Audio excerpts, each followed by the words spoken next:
Hi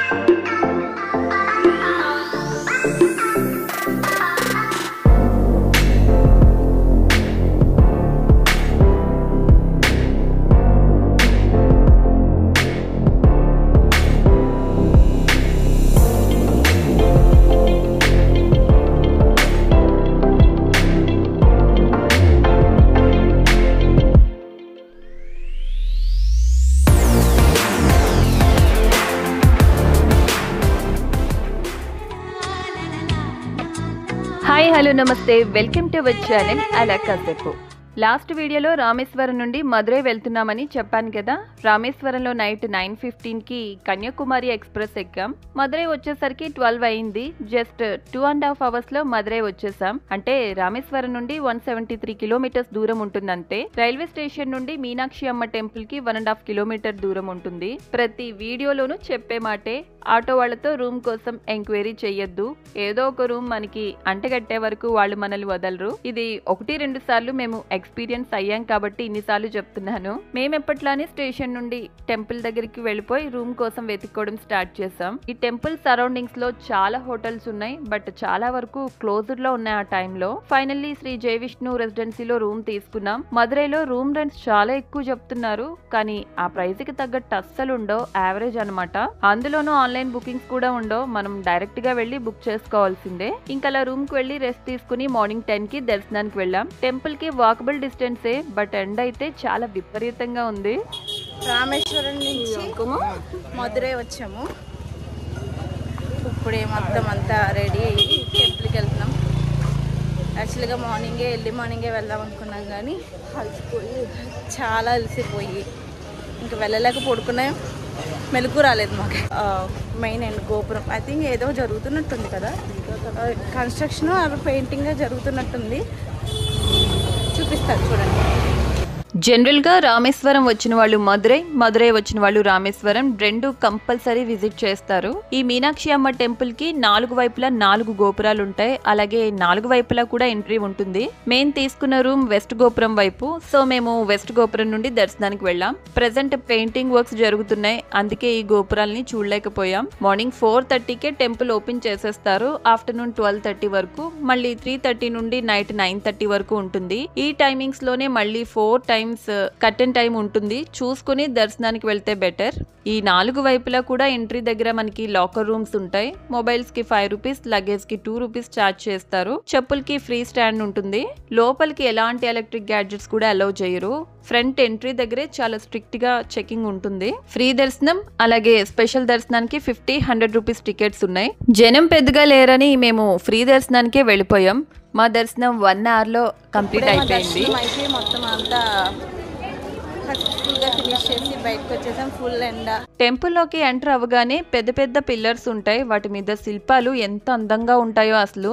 ఈ టెంపుల్లో first మనం మీనాక్షి అమ్మవారిని దర్శనం చేసుకుంటాము, తర్వాత సుందరేశ్వర స్వామిని దర్శనం చేసుకుంటాము. ఈ టెంపుల్ మొత్తం 18 ఎకరాల్లో ఉంటుంది. లోపల మొత్తం దగ్గరగా 30,000కి పైగా శిల్పాలు ఉంటాయి.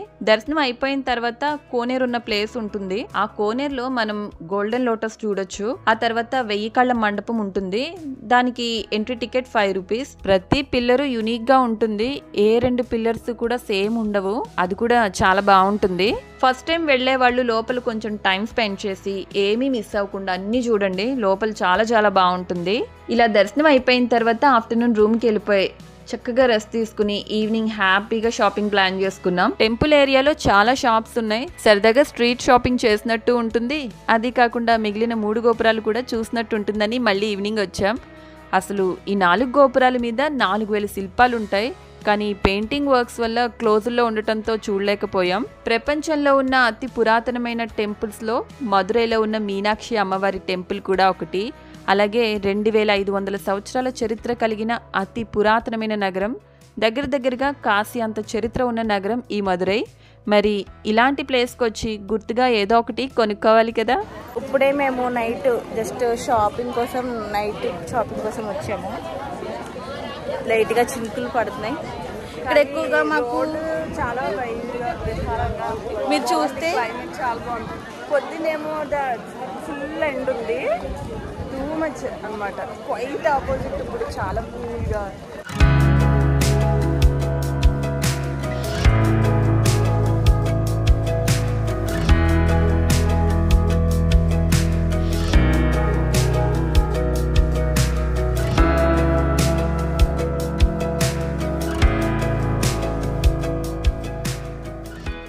ఇది నార్త్ గోపురం. చూసారా ఎంత హైట్ ఉందో. ఈ టెంపుల్ బయట ఉండే 4 గోపురాలతో పాటు 14 గోపురాలు ఉన్నాయి. వాటిలో సౌత్ గోపురం చాలా పెద్దది, 170 అడుగులు ఉంటుంది. సౌత్ గోపురం మీద ఉండే శిల్పాలు ఇండియాలో మరే గోపురం మీద ఉండవంట. ఆ ఒక్క గోపురం మీదే 1000కి పైగా శిల్పాలు ఉంటాయంట. ఇంత పెద్ద హైట్ ఉన్న ఈ గోపురాల్ని ఒక్క ఫ్రేమ్లో క్యాప్చర్ చేయాలంటే చాలా కష్టం. ఇంకో సైడ్లో మొత్తం అన్ని షాప్సే ఉన్నాయి. మేము రూమ్ తీసుకున్నాం కదా, వాళ్ళని షాపింగ్ ఏరియా గురించి అడిగాము. ఈస్ట్ గోపురానికి ఆపోజిట్ రోడ్లో పెద్ద షాపింగ్ ఏరియా ఉంటుందని చెప్పారు. ఇదే ఈస్ట్ గోపురం. ఈ ఈస్ట్ గోపురానికి ఎదురుగా ఒక మండపం ఉంటుంది. దీన్ని పుదు మండపం అని పిలుస్తారు. ఒకప్పుడు ఇది ఓల్డ్ షాపింగ్ కాంప్లెక్స్ అంట.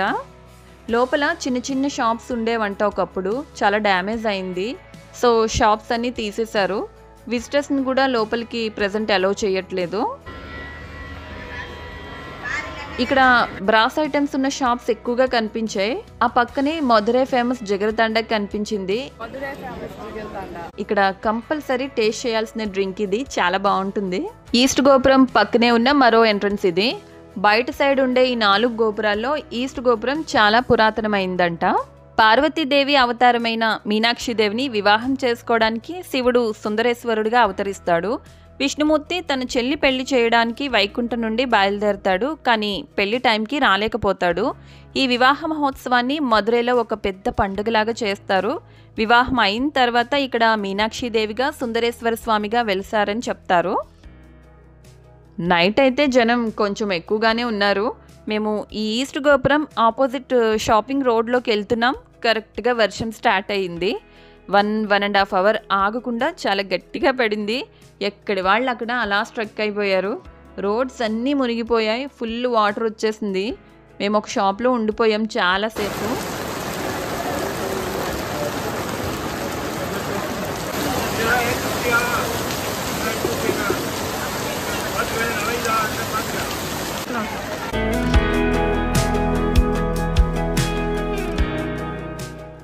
సో షాపింగ్ కూడా చేయలేకపోయాం యాక్చువల్గా. చూసారా, ఒక పక్క చీకటి అయిపోయింది, ఇంకో పక్క టెంపుల్ చుట్టూ వాటర్ వచ్చేసింది. సో సౌత్ సైడ్ గోపురాన్ని సరిగా క్యాప్చర్ చేయలేకపోయాం. మళ్ళీ వర్షంలో స్టక్ అయిపోయాం అనమాట. మీరు చూస్తే ఎంత వాటర్ వచ్చేసిందో. చాలా షాపింగ్ చేద్దామని అనుకున్నాం, కానీ ఈ వర్షం వల్ల 2 గొడుగులు అయితే కొనుక్కున్నాం. ఏదో కొందామని వచ్చి మధురైలో గొడుగులు కొన్నాం. ఇంకేం చేస్తాం అనుకుంటూ ఆ గొడుగులు పట్టుకుని రూమ్కి వచ్చేస్తుంటే వర్షం కొంచెం తగ్గింది. ఇంకా మనం ఆగుతామా? వెస్ట్ గోపురం రోడ్లో ఒక శారీ షాప్ కనిపించింది. వెంటనే ఇంకా అందులో దూరాము. ఇక్కడ ఓ 2 శారీస్ అయితే తీసుకున్నాము.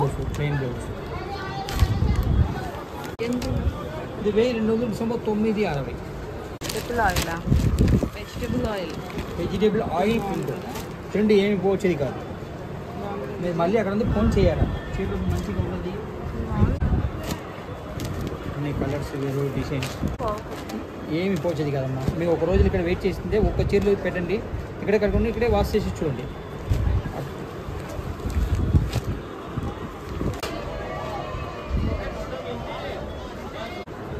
Madurai printed silk. Madurai printed silk. Madurai printed silk. Madurai printed silk. ఇందులో స్ట్రాచ్ ఉంది. గంజి ఇస్తున్నారు. గంజి పోయింది, మెత్తగా అయింది. చూడండి, ఇది కొంగు, ఇది కొంగు, మొత్తం ఇది కొంగు. బ్లౌజ్ ఈ మాజీ దీంట్లో ఈ కలర్స్లో కొంగు మాత్రం తేడా వస్తుంది. Kerala silk. Madurai Kerala silk. Hand embroidery. Double బాగుంది.